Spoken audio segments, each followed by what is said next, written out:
اعوذ باللہ من الشیطان الرجیم بسم اللہ الرحمن الرحیم۔ یہ جو آیت کریمہ ہے، آیت نمبر 21، عبادت سے متعلق چند چیزیں ڈیمانڈ کر رہی ہے۔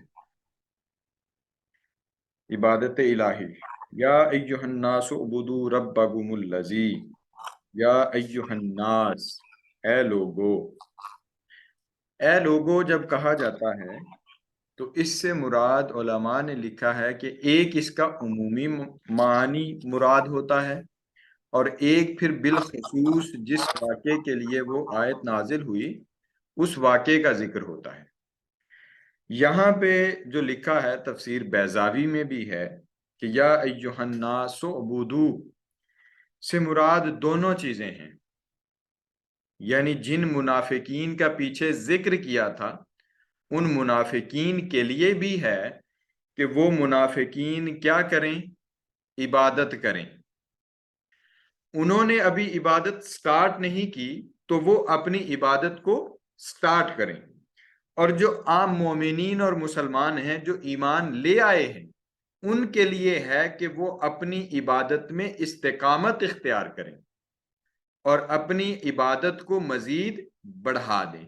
اس کا یہ معنی اور ترجمہ کیا، یا ایہا الناس اعبدوا ربکم الذی۔ یہاں پہ رب کی صفات بھی بیان ہو رہی ہیں۔ ربکم جو تمہارا رب ہے، رب کی تفسیر ہم پہلے کر چکے ہیں سورہ الفاتحہ میں، اس کے معنی دیکھ چکے ہیں کہ رب کا مطلب ہوتا ہے تربیت کرنے والا، اور کسی کے اندر جو کوئی صلاحیت موجود ہوتی ہے اس کو درجہ کمال تک لے جانے والا۔ اب یہاں پہ ربکم الذی جو تمہارا رب ہے، خلقکم جس نے تمہیں پیدا کیا ہے، والذین من قبلکم لعلکم تتقون جو تم سے پیشتر بھی تھے ان کو بھی پیدا کیا تاکہ تم کیا اختیار کرو؟ تقوی اختیار کرو۔ کیا اختیار کرو؟ تقوی اختیار کرو۔ تقوی کیا ہے اس پہ بھی ہم بات کر چکے ہیں۔ تقوی بیسیکلی ایک وہ اعلیٰ مقام اور اعلیٰ درجہ ہے جہاں جو ڈیمانڈ ہے، ایک انسان سے جو چیز ڈیمانڈ ہے، اب اس کے لیے ذرائع رکھے ہیں وہ عبادت کی شکل میں اور نیک اعمال کی شکل میں، عبادت کی شکل میں اور نیک اعمال کی شکل میں۔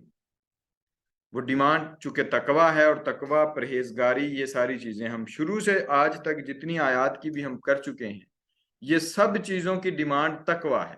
تقوی تک لے جانا ہے، پرہیزگاری تک لے جانا ہے، خوف تک لے جانا ہے، اور خوف کس کا؟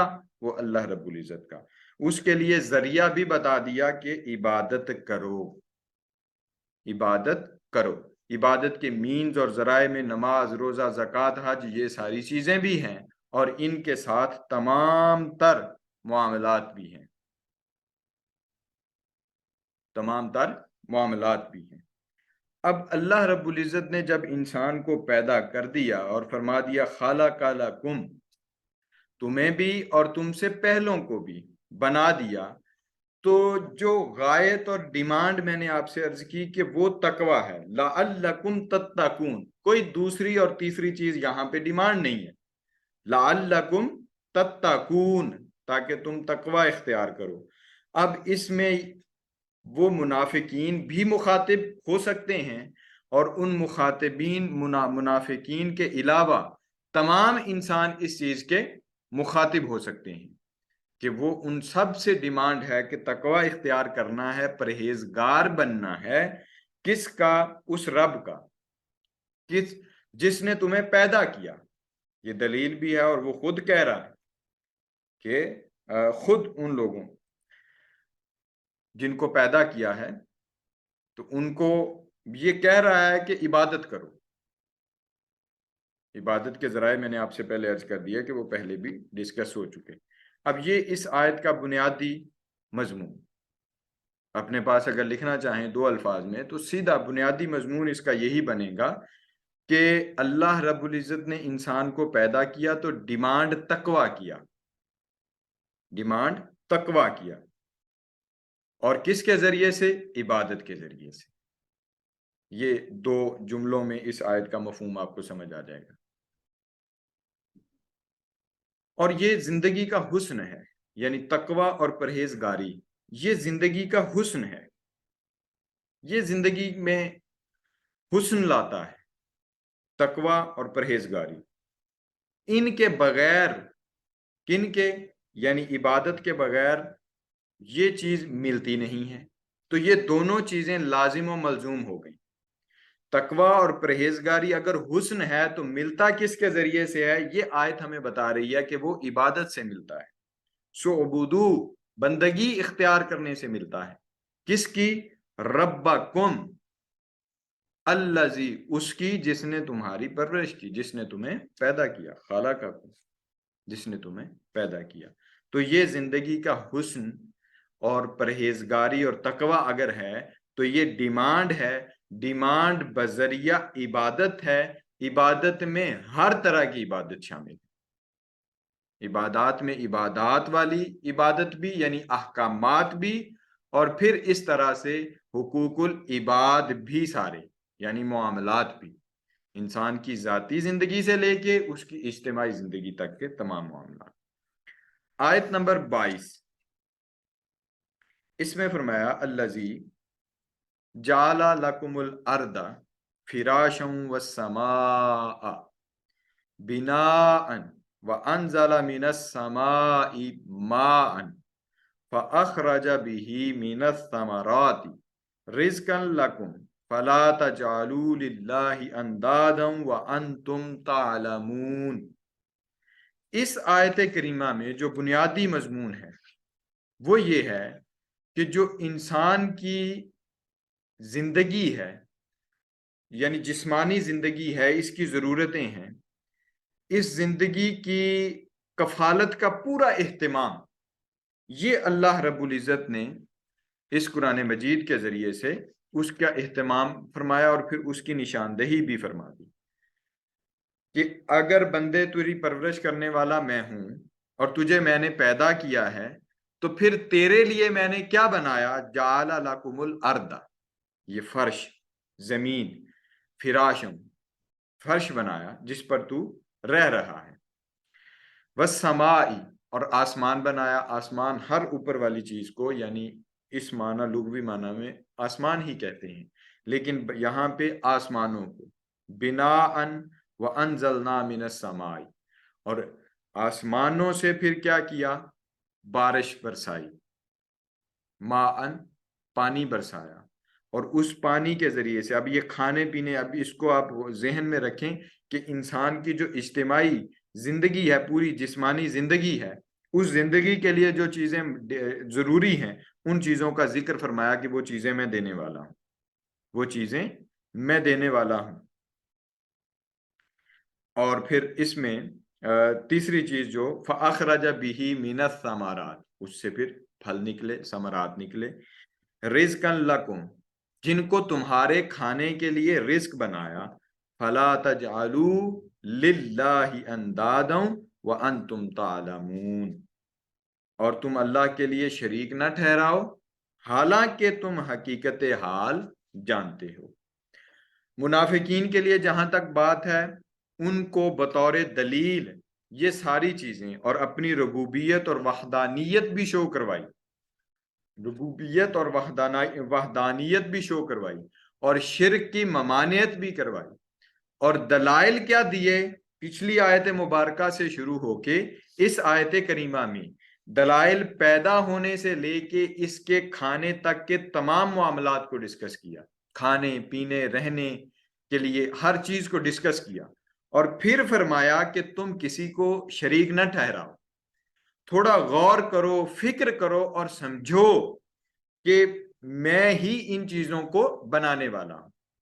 اور پھر اپنی شرک نہ کرنے کی آیت کو، یعنی للہ انداد لا فلا تجعلوا للہ انداد، تو اللہ کے ساتھ کسی کو شریک نہ ٹھہراؤ، وہ اکیلا یکتا ہے، وہ اکیلا ہے، یکتا ہے، اس کے ساتھ کسی کو شریک نہ ٹھہراؤ. کیوں نہ ٹھہراؤ بھئی؟ یہ ساری چیزیں ان پر غور کرو، تمہیں پیدا کس نے کیا، اس پر غور کرو آسمان کس نے بنایا، اس پر غور کرو زمین کس نے بنائی تمہارے لیے بچھونا، اس پر غور کرو کہ اس نے پانی برسایا، بارش برسائی، اس بارش کے نتیجے میں تمہارے کھانے کے لیے چیزیں نکلیں، ثمرات نکلے، ثمر پھل کی جمع ثمرات، تو ثمر کی جمع، تو یہ کس نے کیے؟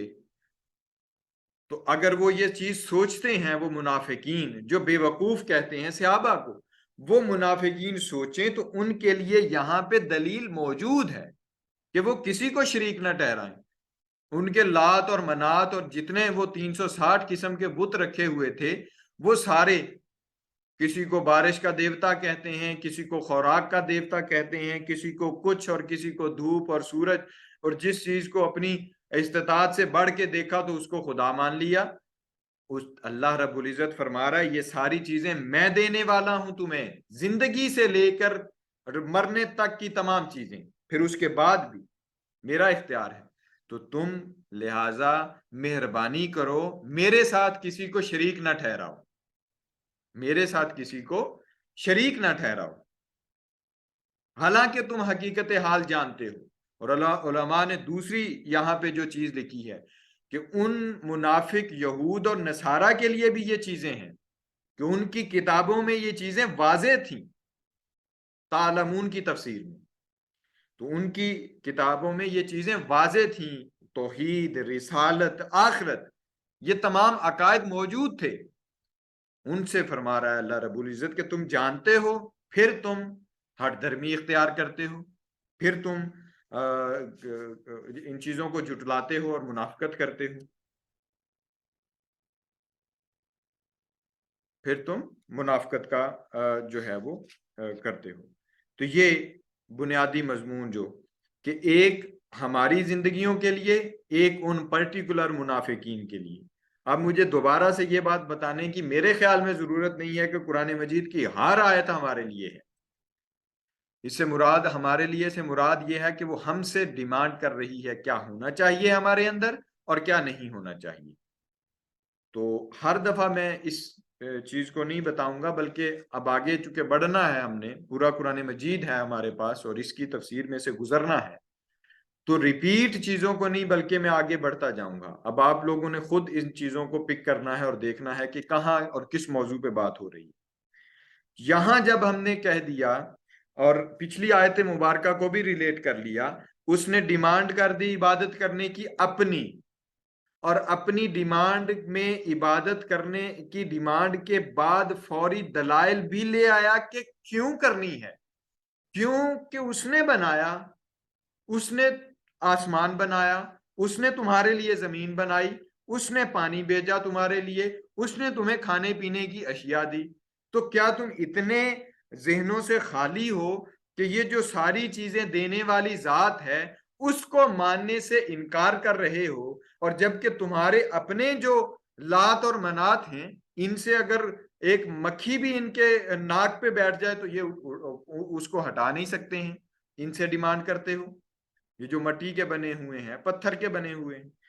تو یہی چیزیں ہمارے ساتھ، اور جس سے جو فائدہ ملتا ہے ہمیں سمجھ آتا ہے وہ یہ کہ توکل علی اللہ یہ سب سے بڑی چیز ہے، اللہ رب العزت پر توکل، ہر وسیلے اور واسطے سے پاک۔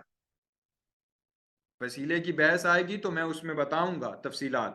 یہاں جو آیت کا تقاضا ہے وہ یہ کہ درمیان سے ہر تعلق ختم کر کے صرف اس ایک کے لیے اپنے تعلقات کو رکھ لینا اور اسی ایک سے اپنی لو لگا لینا، یہ ڈیمانڈ ہے قرآن مجید کی۔ اب طریقہ اور راستہ اور جو واسطہ ہے وہ آقا علیہ الصلوۃ والسلام کی ذات ہے، ان کے ساتھ اور ان تک پہنچانے کے لیے بہت ساری احادیث مروی ہیں۔ انہوں نے کسی مقام پر اپنے صحابہ کو کہا، کسی مقام پر اپنے اہل بیت اطہار کو کہا۔ اب ان تک پہنچنے کے لیے ہمارے پاس پھر جو سوتے اور چشمے پھوٹ رہے ہیں صحابہ کرام ہیں، صحابہ کرام کے بعد اہل بیت اطہار یا اہل بیت اطہار اور صحابہ کرام ہیں، پھر ان کے بعد ہمارے پاس وہ اولیاء اور صلحاء ہیں کہ جن کی وجہ سے آج دین ہم تک پہنچا ہے۔